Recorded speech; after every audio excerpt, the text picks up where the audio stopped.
The week before vacation for working moms is brutal. So let's talk about it. We're back with another episode of The Parked Mom, where I sit on the New York City streets shooting the shit with you guys, all things motherhood. I recently went on vacation and there's a lot to unpack, pun intended. No, but really, the week before vacation is so stressful. As a woman, you've got your nails, your hair, maybe a wax depending on where you're going. You gotta do laundry, coordinate all your outfits, pack everything. Now that I'm a mom, I have to also pack for my son and do laundry. And I just have one kid. I can't imagine having multiple kids and having to pack everything for all of your children. Insane. But then add working on top of that. You've got deadlines, you're prepping to be out of the office. You don't have time to do all these things that you need to do before vacation. Honestly, I need like 1 to 2 PTO days before the vacation because of all of this prep and planning. But I don't have vacation days like that, right? Does anyone really? And that's another thing I always think about in terms of PTO and being a working mom, working parent really, but especially working moms, because you're the default parent. If your kid is sick, the expectation is kind of like you stay home. Actually, my husband has a more flexible schedule, so he's been the one that's had to do it because I don't have enough time to take off. But it's just crazy how we're trying to enjoy our lives with PTO, take sick time with PTO, prep for vacations with PTO, have, sick days for our kids with our PTO. If you don't have childcare, like I have a nanny and she was in the hospital and she's been sick, and it's like, what do I do? So we have to coordinate that. There's just not enough paid time off. So anyway, long story short, I don't have days to take before my vacation to prep. So I'm just running around like a chicken without a head, psychopath, trying to fit everything in before we go on vacation. But I know it's going to be so worth it when I go. The other thing though that's so crazy is 50 pounds for a check bag is nothing. When it was just me packing for myself, I mean, my shoes, my hair tools, all that stuff is so heavy.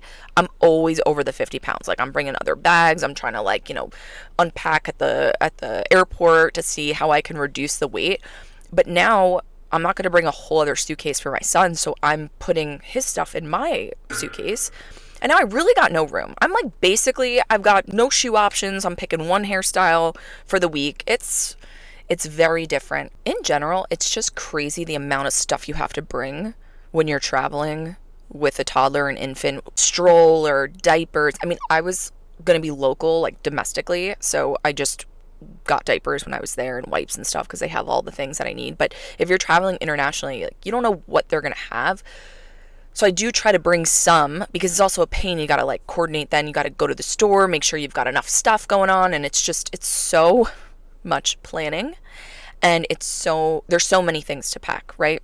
Bring enough medicine. Again, if you're traveling within the United States or within your country, at least you kind of know, I can run to the store and get XYZ. But if you're traveling internationally, it's like you need to make sure you have medication. God forbid they get sick or anything happens. So I do have a medicine bag that I just keep packed for us to just kind of take. So that does alleviate some of the mental load, but there's still a lot of other things in swim diapers, regular diapers, and all this stuff, right?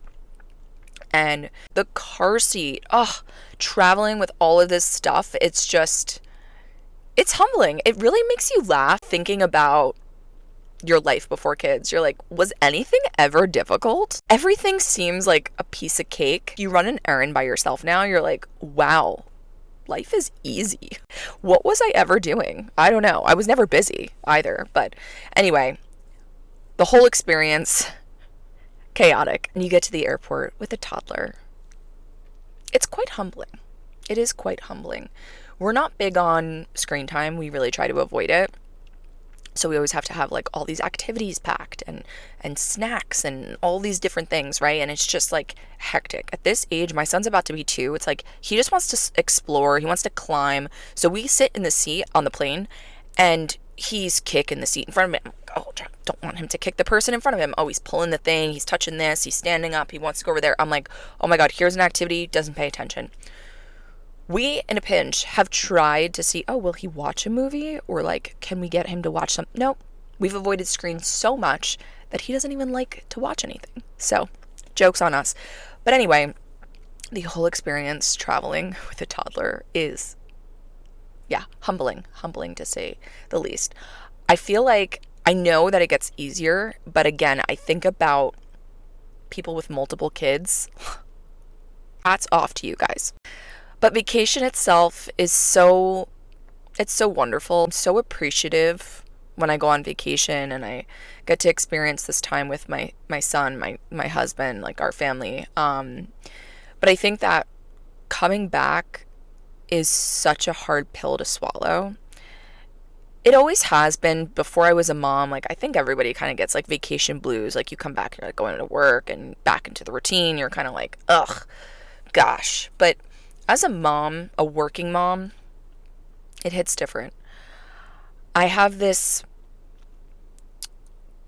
confused, guilty feeling that I shouldn't be working, that I should be raising my son. I'm going to get emotional, honestly. It's really hard for me to adjust back to working because I, spend so many days with him and I cherish those memories, but it's really just a painful reminder that I have to go to work.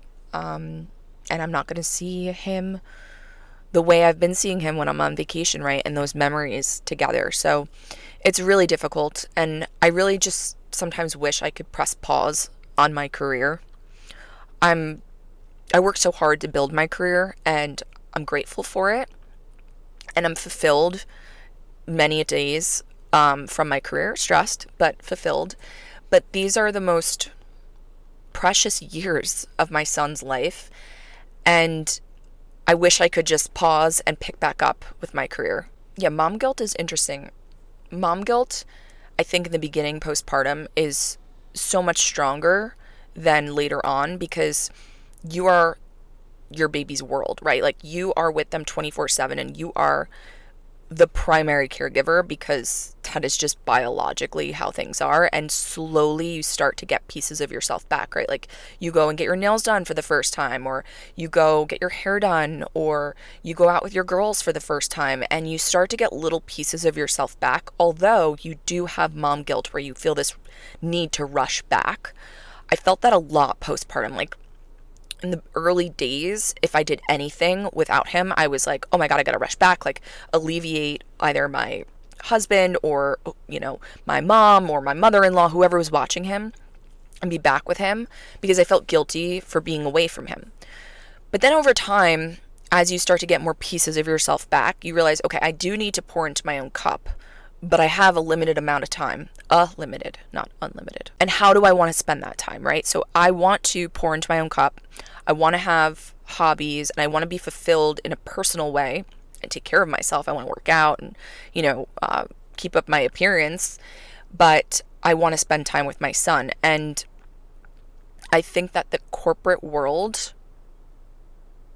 doesn't allow for that. It doesn't, and that's where my mom guilt really comes into play because the corporate schedule is just not supporting families. It's not. I mean, it's not realistic to have only a few hours a day with your kids and the rest of it you're rushing to work, you're working, your mind is completely elsewhere, right? And then you're commuting home, and then that short window is when I get to spend time with my son, cook, do all the other things that I need to do, like chores or get groceries and run errands and do all this stuff. And it's just not really realistic. And I think that's what also makes it really hard is if it was a shorter workday or less work days, I feel like I could be really fulfilled in balancing it. But there's absolutely no balance now because it's not a schedule that supports me to not be, no, I'm not leaving.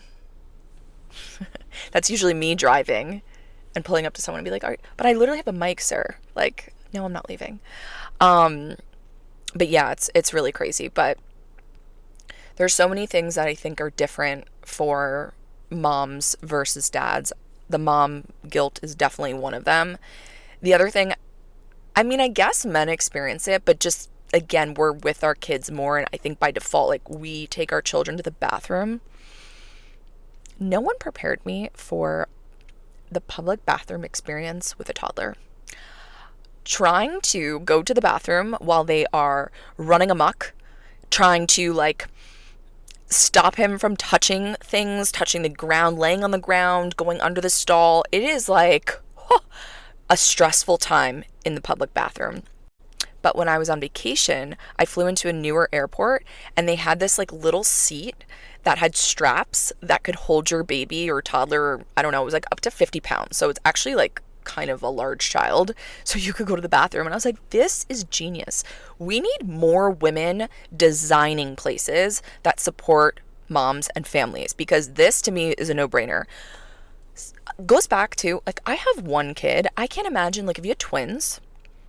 I have a friend who has twin boys.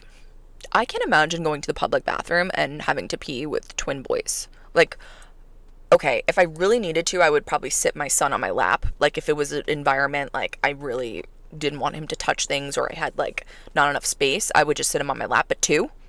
What do you do with two? Or two under two, right? You've got, like, it's a whole thing. And even changing diapers in a public bathroom, like, when my son was really small, easy to change a diaper, right? They're not really, like, moving too much. But once they start getting older and they're, like, don't want their diaper changed and they're like trying to roll around and they're touching the changing table, I'm like, oh my God, I didn't think this was going to be that difficult. Are moms all struggling? Are we just not talking about this? Like, we need to be talking about this. The public bathroom situation is insane. It is not supportive of moms or families. And that's another thing. Like, are there changing tables in men's bathrooms? I feel like there's not. I went to Portugal a couple months ago and they had so many different things that supported moms and families. So, first thing, in the airports, they had infant-only bathrooms. So instead of going into the disgusting public bathroom, you had this specific bathroom for infants that had all these like stars and moons and all these things painted on the walls and the ceiling to keep them entertained when you were changing them. Nice big changing table, a sink, like it was a clean, beautiful space. You didn't have to wait online, and it wasn't in the public bathroom, and men could use it as well. The other thing that they had was a separate security line for infants, elderly, or handicapped, and it was like no line. There was actually in the hotel like main bathroom, not like my room, but the hotel's public bathroom, I guess. They had diapers, they had wipes. I was like, where am I? This is so crazy to me. And I just wish that America would get on board. I mean, I'm sure there's other countries that are like this too, and maybe there's still more work to be done. I know somebody commented that's from Portugal on my Instagram post and said they don't support a lot of like paid leave and different things like that. So they're not perfect, but I guess the stark difference in America where they don't really have things like that support moms and families, to me, it was just like night and day. I'm like, these are just small things that make a huge difference. So yeah, we need to revamp public bathrooms to support moms because it's not working right now. So get moms designing places. Actually, not even moms, just women in general. I mean, we always see there's a line for the women's bathroom and there's no line for the men's bathroom. Who is designing the bathrooms? And oh my God, nothing gets me more aggravated when you go into a bathroom and it's a super wide bathroom. And then when you open the stall opens in. So you have to go all the way up against the toilet. But there's plenty ample space if they made the door swing out. Or give more space so if it needed to swing in so you don't smack someone, I guess. I don't really know the purpose of that. But there's still plenty of room. Why do I have to be up against the disgusting toilet? Now add in a kid to the mix and we're like literally wiping the toilet with our clothes and our bodies. Like, it's disgusting. Just, I try my best to avoid going to a public bathroom with my son, but sometimes you gotta do what you gotta do, right? So that is another experience that I feel like men don't really have. Maybe they do. I'm in my early stages of motherhood, so, I'm learning. Maybe I don't know everything. I definitely don't know everything. Actually, let me take that back. I definitely do not know everything, but I still think that there's some things that dads don't experience the way that moms do. Oh, I just got the alert that my son is up from his nap. My husband's upstairs with him. Don't worry, I didn't just leave him up there. All right, that concludes this episode of The Parked Mom. I hope you enjoyed it just as much as I did. I will see you next time on the New York City streets, shooting the shit, all things motherhood. Be sure to follow on all social media platforms, message me directly, drop it in the comments if you love this episode, what you want to talk about, and be sure to give me a 5-star rating and follow on Spotify so that way more mamas can join the community. Thanks for listening, and I'll see you guys next time. If you loved this episode, be sure to subscribe and follow us on social media.